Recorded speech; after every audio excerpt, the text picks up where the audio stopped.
নবীজি যে নামাজ পড়তো আমরা তারা নামাজের মতো না। আমরা তারা তো নামাজের ভিতরে অনেক দায়িত্ব আছে তো, কেন ডাইনে চায় বামে চায় কেডা আইসে না আইসে দরকার আছে তো, এটা দরকার আছে, একটা দায়িত্ব না এটা।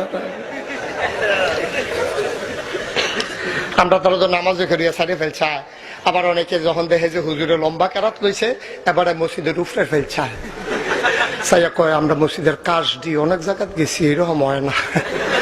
আগিলা দিনের মিস্ত্রি কাজ অন্যরকম, এবারে হিসাব মিলাইতে আছে নামাজ নাউজুবিল্লাহ কেন তো বেড়াইতের নামাজ যেমন তোমার বেড়িয়েতের নামাজ তো আরো জঘন্য কইলে তোমরা কি বেড়িয়েতের নামাজ যেই জঘন্য তারা জীবনের টাইম মতো নামাজ পড়তে পারে না।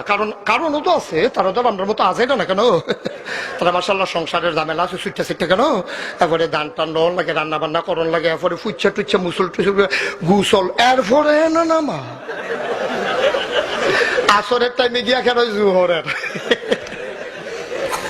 ঠিক কিনা কয় বেরিয়ে নামাজ বেশি কিন্তু টাইম মতো পড়া যাইতে পারে না, থুবাইলা একখানো জুহরের নামাজ পড়া আসরের টাইমে গিয়া সেরা অজু টুজু কইরা গুসল টুসল কইরা আল্লাহ নামাজের নিয়ত বানছে এই ফিজ ধরে আপনার সহির উফরে নিয়ত বাইন্দা সেরা, খালি নিয়তরা বাইন্দা সারছে এমন টাইমে দেখে যে 10-15টা মুরগা ধানের যাবার হইয়া লাগিয়া লাইছে।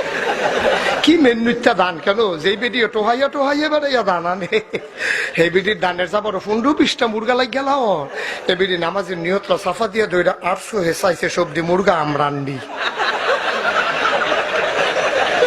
আর নামাজ পড়ে না তো ডাইরেক্ট চাইতে পারবো 800 হেসাইছে, চাইয়া দেখে খালি একটা আমরার বাহি হগল দি হাতারা। এই বেডি কলজারা বাড়া ভাইটা যে গেতাছে কি আর নামাজ চিফা দিয়া দইরা সব সব নামাজও পড়তে আছে মুরগাও লড়াইতেছে। আহারে মুসলমান, নাউজুবিল্লাহ কানা তো জুড়ে কানা নাউজুবিল্লাহ।